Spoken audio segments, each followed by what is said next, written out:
खाक मोहब्बत के सामने असूल सब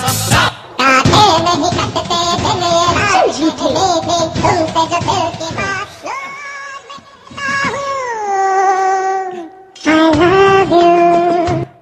हा श्रद्धा बोल, कुठे पोहोचली? अच्छा बागेत. एक काम कर, गेट पासून सरळ चालत आली ना की डाव्या साईडला एक छोटीशी वाट लागेल. वाट लागली ना? अगं वाट लागेल म्हणजे मी दिसेन तुला. Okay bye.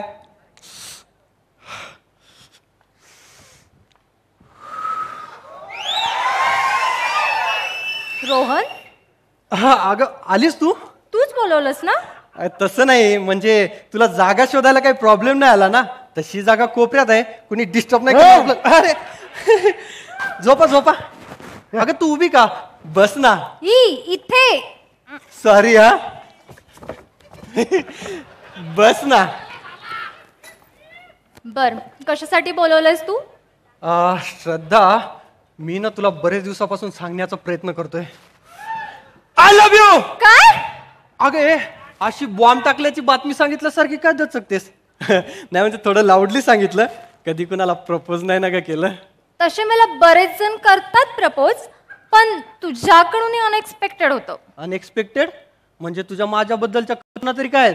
अरे म्हणजे तू त्यातला वाटत नाहीस रे, साधा सरळ वाटतोस. मग साधी सरळ माणसं प्रेमात पडत नाहीत का? अगं मनापासून आवडतेस तू मला. मग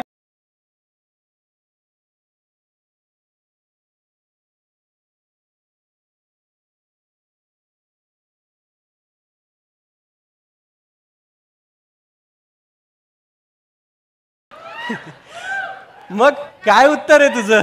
नाही, सॉरी.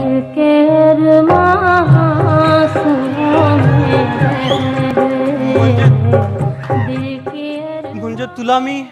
अरे म्हणजे मी तुला त्या अँगलनं कधी बघितलं नाही रे. अगं मग तू तुझा अँगल सरळ कर ना. वेळ घे ना तुझा. एकमेकांना जाणून घेतल्याशिवाय पुढे कसं जाणार? शेवटी सहवासातूनच प्रेम वाढतं ना. चल, उलट प्रेमातून सहवास वाढतो. तशा प्रेमातून बऱ्याच गोष्टी वाढतात. अगं तसं नाही, म्हणजे प्रेम वाढण्यासाठी आधी ते निर्माण व्हायला हवं ना. आणि प्रेमाच्या निर्मितीसाठी यापेक्षा सुंदर जागा कुठली? Frankly speaking, you are not type. अगं मी डिप्लोमा इंजिनियर आहे. महिना 5,500 रुपये पगार आहे मला. पण तू माझ्या बॉयफ्रेंडच्या कन्सेप्ट मध्ये बसत नाहीस. तुझ्या बॉयफ्रेंडच्या कन्सेप्ट सुद्धा आहेत का? हो, प्रत्येक मुलीच्या असतात. प्रत्येक मुलीला वाटतं तिचा बॉयफ्रेंड टॉल, डार्क, हँडसम असावा, 4 चौघात उठून दिसणार, एकदम रुबाबदार पर्सनॅलिटी वाला. ओके ओके, म्हणजे थोडक्यात तुला स्वप्नातला राजकुमार हवाय जो की घोड्यावरून येईल. हल्ली बाईक वरून. तुझ्याकडे बाईक आहे? नाही, बाईक कशाला? बाईक पाहिजे रे. उद्या समज आपलं अफेअर झालं तर? हा बस बस. फिरायला खूप बरं पडेल ना. कुठल्याही स्पॉटला आपण लवकरात लवकर पोहोचू. आणि मला कुठे जायचं असेल तर तू ड्रॉपही करू शकतो. अरे अगे तुला प्रियकर हवाय की ड्रायव्हर? ड्रायव्हर. म्हणजे मला बाईकवरून फिरायला खूप आवडतं. चायला म्हणजे गेले 40,000. अगं श्रद्धा, बाईक बद्दलच्या आठवणी फालतू सवय असते ग. आणि बाईक बघून केलेलं प्रेम हे माणसापेक्षा त्या मशीनवर जास्त असतं ना. पण मला तुझ्याकडे बघून कोणत्याच इनर फिलिंग जाणवत नाहीत रे. काही वाटतच नाही तुझ्याबद्दल. मला ना तुझा प्रॉब्लेम लक्षात आलाय. प्रॉब्लेम? हो, तुझं आकर्षण हे ना असण्यापेक्षा दिसण्याकडे जास्त आहे. तूही दिसायला छान आहेस की, पण नुसतं दिसायला छान असून काय उपयोग? First impression is a last impression. अगं मग फर्स्ट इम्प्रेशन हे काय पॉश कपडे घातले म्हणून होत नाही. आतला माणूस, त्याचे विचार, त्याचे संस्कार हे सगळं महत्वाचं असतं. पण हुशार माणसाने स्मार्ट असू नये का? समज एखादा हुशार हँडसम तरुण बाईक घेऊन आला तर? तू अजून बाईकवरच आहे का? उतर उतर. बरं ठीक आहे, बाईक घेऊ लग्नानंतर. लग्नानंतर? कोणाच्या? कोणाच्या काय, आपल्या. आई शपथ, तू मला डायरेक्ट लग्नासाठी प्रपोज करतोयस? मग तुला काय वाटलं? प्रेमाचं विचारतोयस? अगं मग प्रेम कशासाठी करतात? लग्नासाठीच ना. हा, की आता प्रेमाची वेगळी कन्सेप्ट आहे तुझी? नाही तसं काही नाही. फर्स्ट टाइमच कोणती विचारतोय ना, तेही लग्नाचं. म्हणजे? म्हणजे फ्रँकली सांगते, आतापर्यंत इतक्या जणांनी मला प्रपोज केलंय ना, do you love me, do you like me वगैरे वगैरे, but you are the first person to ask me for the marriage. Solid excite झाले मी. मग मी ठरवलंच होतं, आवडते त्याच मुलीशी लग्न करायचं. काय हसण्यासारखं काय त्यात? हे लग्न वगैरे ऐकून ना मला जाम हसायला येतं, कारण माझी मजा अफेअर्सच्या पुढे कधी गेलीच नाही. तुझी अफेअर्स होती? हो, एक फर्स्ट इयर, एक second year, third year, fourth year, 4. अगं ही पण काय अभिमानाने सांगायची गोष्ट आहे का? Middle class mentality. ए ऐक ना, आम्ही ना लेक्चर्स बंकून नुसतं फिरत असायचो, हॉटेल, सीफेस, आणि आम्हाला सगळ्यात जास्त आवडायचं ते म्हणजे मूवी बघायला. इतक्या मूवी बघितलेत ना मी त्याच्याबरोबर. एका तरी मूवीची स्टोरी सांग बरं. नाही ना? अगं मूवीज बघितला नाही तर स्टोरी कुठून सांगणार? ते तुझं खरं प्रेम नव्हतंच. कशावरून? ते नव्हतं. ए खरं प्रेम म्हणजे? हा, खरं प्रेम म्हणजे मूवी बघितल्यानंतर त्याची स्टोरी सांगता येणं. It all were my genuine affairs. Very genuine. मग ते ब्रेक का झाले? कळालंच नाही. नंतर ना मूवी बघायला कंटाळायचा लागला, कारण त्याशिवाय दुसरं काही घडतच नव्हतं. आणि नंतर तो पॉझिटिव्ह व्हायला लागला, हेच करू नको, ह्याच्याशी बोल नको, त्याच्याशी बोल नको, बड सगळंच बंद झालं. पण त्यातलं शेवटचं होतं ना, ते माझं फर्स्ट लव्ह होतं. आणि आधीचे 3? ते अट्रॅक्शन्स होते. What nonsense. पहिल्यांदाच कोणाच्या तरी प्रेमात पडले होते मी. प्रेमात की आकर्षणात? म्हणजे?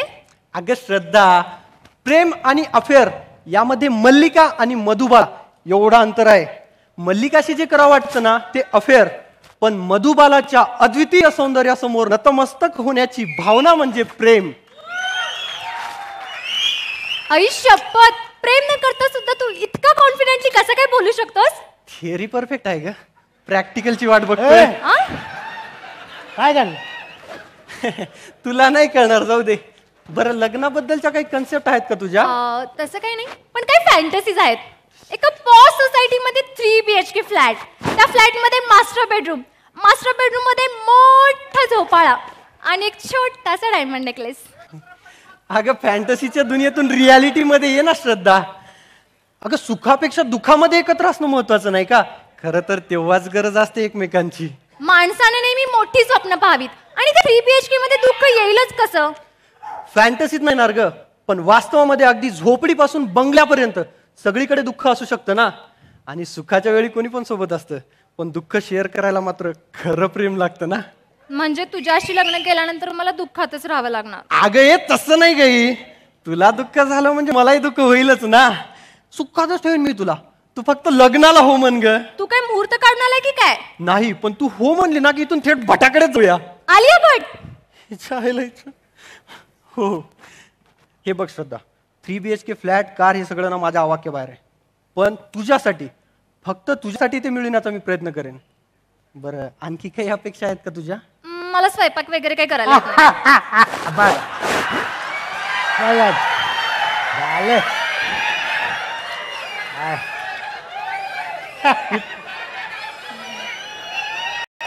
ही तुझी अपेक्षा नाही, ही तुझी अपेक्षा नाही, माझा अपेक्षा भंग आहे. करतो ऍडजस्ट.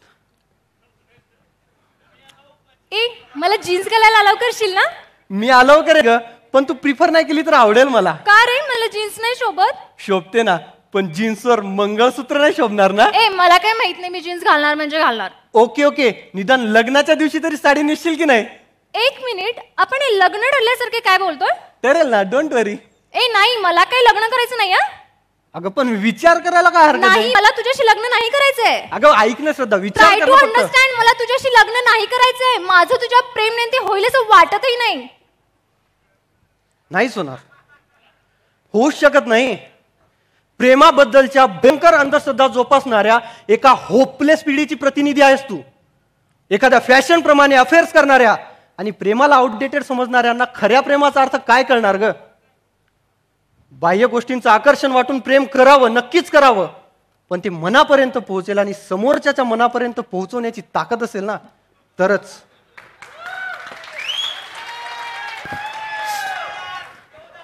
आकर्षण वाटतं ग, प्रेम मात्र जगतं, जगवतं आणि जगायला शिकवतं.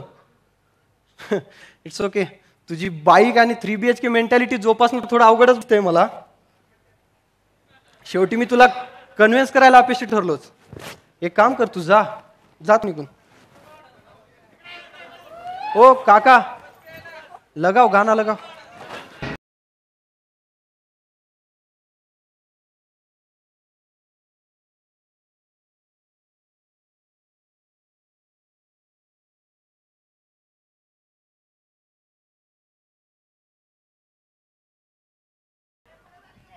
रोहन सॉरी. प्रेताला सांत्वनाची गरज नसते ग. मी विचार करेन तुझा, हा तेही पॉझिटिव्हली. अगं पण माझ्याकडे बाईक. ठीक आहे, अगं 3 BHK फ्लॅट होता. It's okay. अगं तुझा तो डायमंडचा हार. करेन मी ऍडजस्ट. म्हणजे तुला कन्व्हिन्स केलंय. हा म्हणजे मला पटतंय तुझं म्हणणं. म्हणजे तू टोटल अपोजिट मेंटॅलिटीची असून सुद्धा मी तुला कन्व्हिन्स केलंय. हो हो हो, मी विचार करेन तुझा सिरियसली. ए थांब थांब थांब, सिरियसली विचार नको करूस. का? ऍक्च्युली ना श्रद्धा, सांग ना. ऍक्च्युली मला तुला प्रपोज करायचंच नव्हतं. हा? ती तुझी फ्रेंड आहे ना विद्या, ती मला जाम आवडते, तुझ्यासारख्याच विचारांची. बोललो तिला डायरेक्ट प्रपोज करून नकार घेण्यापेक्षा तुला चेकआउट करूया.